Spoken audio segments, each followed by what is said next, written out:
سلام، فرود هستم از وبلاگ cyberrabbits.net و این دومین ویدیوکست منه در مورد مبحثی که در ویدیوکست قبلی شروع کردم. پایپا در گنو لینوکس. توی ویدیوکست قبلی در مورد خروجی‌های استاندارد و ورودی‌های استاندارد و خروجی خطا صحبت کردم و چجوری میشه از اینا استفاده کرد برای هدایت کردن خروجی یک برنامه به فایل، یا در واقع هدایت کردن یک فایل به ورودی یک برنامه دیگه. در مورد سابشل هم یه مختصر توضیحی دادم. این سری میخوام در مورد پایپ ها صحبت بکنم و چگونه میتونیم از پایپ ها استفاده بکنیم. پایپ ها از مفاهیمی هستن که از همون ابتدا با سیستم عامل های مدرن وجود داشتن. یعنی از همون اول توی سیستم عامل یونیکس مفهوم پایپ معرفی شد و تقریبا در تمام سیستم عامل های مدرن فعلی مفهوم پایپ پشتیبانی میشه و حتی در ویندوز، در BSD و در تقریبا تمام سیستم عامل ها از این مفهوم پشتیبانی میشه. توی یونیکس که اولین بار حالا میشه گفت پایپ ها رو معرفی کرد و از اون طرف هم چون فلسفه یونیکس این بود که همه چیز یک فایله، پایپ ها یه موجودیتی هستن کاملا شبیه فایل و برنامه ها اونها رو به شکل یک فایل میبینن و در لایه پایین سیستم عامل میتونن درک بکنن که مثلا این فایل یا یعنی با یه سری فراخوانی‌های ویژه میتونن بفهمن که یک فایل آیا واقعا فایل یا یک پایپه. پایپ ها دو دسته هستن، یکی آنونیموس پایپ ها هستن، یعنی پایپ های بدون نام، و یکی نیمد پایپ، یعنی پایپ های نامدار. پایپ های بدون نام پایپ هایی هستن که در حقیقت همون پایپ های نامداری هستن که شل خودش درستش میکنه و شما نگران این که چه اسمی براش میذارید یا چه جوری اینو به وجود میارید یا چه جوری از بین میبرید نیستید. خود شل اینا رو به وجود میاره و خود شل هم اونا رو از بین میبره. در نهایت شما فقط از اونها استفاده میکنید. پایپ ها استفاده خیلی ساده ای دارن. خروجی یک برنامه رو خیلی ساده هدایت میکنن به برنامه بعدی. یعنی مثلا من خروجی برنامه فایند رو هدایت میکنم به برنامه گرپ. برای به وجود آوردن یک پایپ آنونیموس کافی از علامت پایپ توی صفحه کلید استفاده کنید، شیفت بک اسپیس، همون علامتی که توی زبان سی به عنوان یا استفاده میشه، دوتا کنار هم پایپ بذارید میشه یک یا توی ایف مثلا زبان سی. خب خیلی ساده عمل میکنه. خروجی برنامه اول رو پاس میده به ورودی برنامه دوم و میبینید که فقط در نهایت هم خروجی برنامه دوم هست که چاپ میشه، یعنی خروجی برنامه اول دیگه این وسط از بین رفته، به عنوان ورودی برنامه دوم استفاده شده و دیگه نمایش داده نمیشه. فقط نکته این مهم اینه که این نوع پایپ ها فقط میتونن خروجی استاندارد رو به ورودی استاندارد برنامه دیگه ریدایرکت کنن. کاری به خروجی به خطاهای اتفاق افتاده مثل همین خطایی که اینجا هست ندارن. خب یک پایپ حالا از لحاظ لغتی به معنی لوله هستش. یک لوله دو طرف داره، یک طرف ورودی و یک طرف خروجی. یک پایپ در حقیقت یک لوله ای هست بین دو برنامه مختلف و یک برنامه به عنوان نویسنده داخل پایپ مطرح میشه و یک برنامه به عنوان برنامه که داره از انتهای اون پایپ میخونه. تا وقتی هر دو برنامه وجود نداشته باشن این پایپ کامل نیست. یعنی وقتی یک برنامه وجود داشته باشه که بنویسه ولی برنامه خواننده‌ای وجود نداشته باشه اون برنامه متوقف میشه. یعنی پایپ به هیچ عنوان ذخیره سازی انجام نمیده. توی یک بافر خیلی کمی وجود داره ولی این بافر به عنوان یک فایل نمیشه ازش استفاده کرد. یعنی وقتی برنامه سعی میکنه حتی یک بایت رو داخل یک پایپ بنویسه، تا وقتی خواننده وجود نداشته باشه اون برنامه هنگ میکنه، همونجا متوقف میشه تا برنامه دوم بیاد این پایپ رو بخونه. توی پایپ های بدون نام مشکل پیش نمیاد. علتش هم اینه که خب همیشه دو طرف پایپ دو تا برنامه وجود دارن و همیشه خروجی برنامه اول میشه ورودی برنامه دوم. ولی در مورد پایپ های نامدار این بحث دیگه متفاوته. پایپ های نامدار باید اول قبل از اینکه بخوایم ازشون استفاده بکنیم به وجودشون بیاریم. برای به وجود آوردن یک پایپ نامدار از دستور MK5 استفاده میکنیم. MK5 یک فایفو ایجاد میکنه. حالا اونایی که درسایی مثل ساختمان داده ها و اینا رو خونده باشن مطمئنا از ساختمان داده فایفو اطلاع دارن. یک فرست این فرست اوت، یعنی اولین ورودی ها همونایی هستن که اول خارج میشن. یک ساختمان صفی هست، یعنی مثل صف عمل میکنه. پایپ هم دقیقا همین جوریه.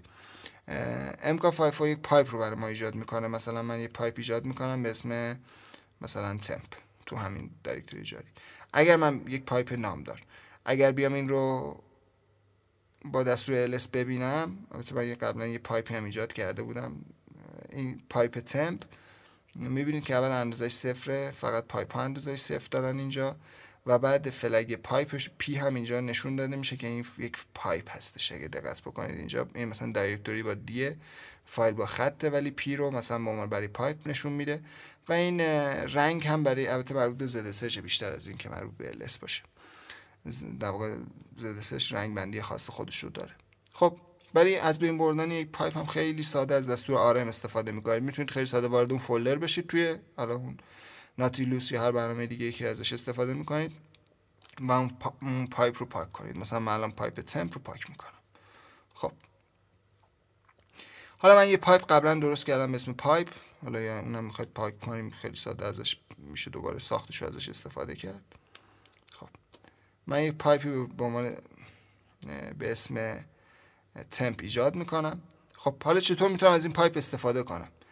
گفتم یه پایپ همیشه دو برنامه میخواد، یه برنامه که داخلش بنویسه و یه برنامه که ازش بخونه. حالا مثلا من یه برنامه اکو رو استفاده میکنم برای نوشتن داخل پایپ. خب با اون عملگرهای بزرگتر و کوچکتر میتونیم داخل پایپ بنویسیم یا از داخل پایپ بخونیم. خب من داخل پایپ مینویسم. ببینید برنامه متوقف میشه، یعنی همینجا نگه میداره تا زمانی که یک برنامه دیگه از داخل پایپ اطلاعاتی رو نخونه، این برنامه همینجوری متوقف خواهد موند. خب یه برنامه دیگه این کار، یه برنامه مثل کت می‌نویسم که داخل پایپ اطلاعاتی رو بخونه. خب ببینید برنامه کت اطلاعات رو از داخل پایپ خوند و از اون طرف برنامه اکو هم در واقع ترمینال رو آزاد کرد. خب حالا برعکسش هم هست، یعنی اگه من سعی کنم با کت بخونم در صورتی که هیچ برنامه‌ای داخل پایپ ننویسه، باز هم همین اتفاق میفته، برنامه کت متوقف میشه تا من از این طرف برنامه دیگر رو وادار کنم داخل پایپ بنویسه و برنامه کت هم آزاد بشه. خب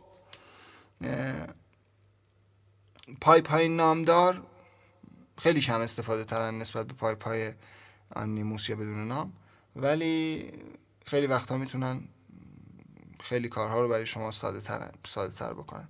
مثلا برای خود من یه مشکلی پیش اومده بود، میخواستم یک خروج در واقع اسکریپت wget رو، برنامه wget رو براش یه GUI بنویسم، یه گویی بنویسم با توسط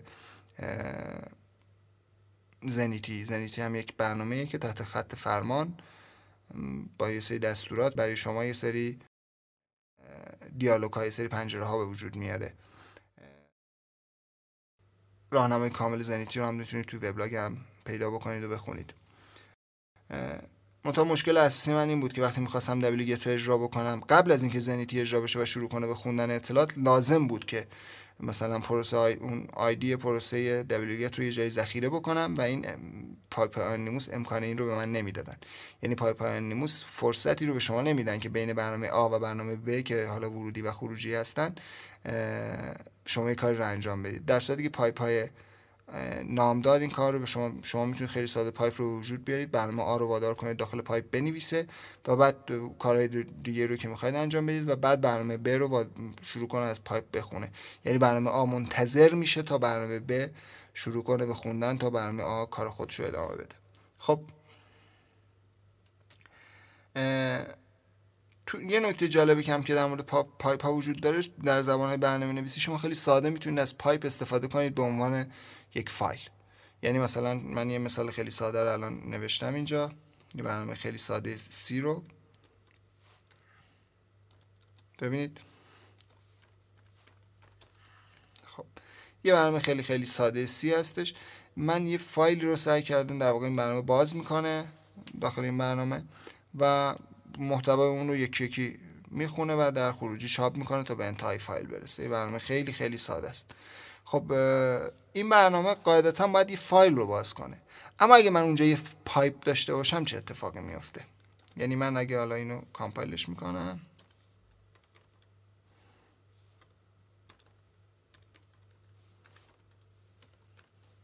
خب حالا اگه من به جای اون که بیام داخل اونجا یه فایل داشته باشم، یه پایپ ایجاد بکنم، یعنی بیام بنویسم مثلا mk5 توی فایل در واقع آدرسی که من توی برنامه داده بودم temp pipe بود، مثل که از قبل وجود داشته.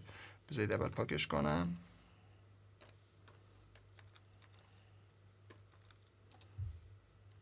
خب حالا یک پایپ رو اونجا ایجاد بکنم. حالا برنامه رو بگم که از برنامه رو اجرا بکنم. در حقیقت برنامه سعی میکنه اون پایپ رو باز بکنه و از توش بخونه، ولی نکنید هنوز نویسنده‌ای داخل اون پایپ ننوشته، بنابراین برنامه متوقف میشه، وای میسه همونجا. خب میتونم خیلی ساده بیام اگه برنامه دیگر رو وادار بکنم که داخل اون بنویسه.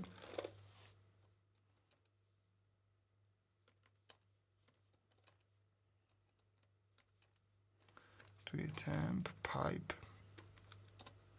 خب ببینید برنامه خیلی ساده ورودی اون چیزی رو که اونجا نوشته شد اینجا خوند و در خروجی چاپ کرد. خب این قابلیت خیلی بزرگ پایپ هست، یعنی پایپ رو خیلی ساده میشه به عنوان فایل ازش استفاده کرد. فقط یه جاهایی ممکنه دچار مشکلتون میکنه، دلیلش هم واقعا نمیدونم. مثلا الان دست برنامه نانو رو من سعی میکنم از همین فایل مثلا چیز بخونه، مثلا از یکی از همین temp پایپ. یه چیز خیلی جالبی در مورد اکثر ادیتورهای متنی مشکل هست، فقط ادیتورهای مثلا نانو و حالا وی آی مشکل دارن، حتی جی ادیت هم همچنین، و حالا اکثر ادیتورهایی که من تست کردم وقتی سعی میکنن از داخل یه پایپ بخونن، خب اول هنگ میکنن. تا اینجا مشکلی نیست، یعنی تا اینجا مطمئنا کاملا درسته، ولی وقتی من توی اون پایپ مینویسم، الان این اطلاعات رو میخوام داخل اون پایپ بنویسم، این برنامه سریع برمیگرده، ولی نانو همچنان هنگ هست. نانو همچنان در حالت هنگ باقی میمونه تا یه برنامه سومی پیدا بشه دوباره اون پایپ رو مثلا شروع کنه از داخل اون پایپ اطلاعات رو بخونه. این برنامه هم سریع برمیگرده بدون اینکه اطلاعات رو بخونه، ولی جالب اینجاست که برنامه نانو آزاد میشه. نمیدونم علت این اتفاق چیه و چه مشکلی پیش میاد، که میتونم حدس بزنم که احتمالاً نانو از دستورات سیک هم استفاده میکنه، که حالا دقیقش رو کسایی که وارد ترن شاید بتونن اطلاعات کامل تری رو در موردش ارائه بدن. خب بحث در مورد پایپ ها از نظر من همینجا تموم میشه. البته مطمئنا اطلاعات کاملتر و دقیقتر رو میتونید تو اینترنت بگردید و پیدا بکنید، ولی برای این ویدیوکست تا همین حد کافیه. ممنون از اینکه گوش کردید. ببخشید اگر مشکلی داشت و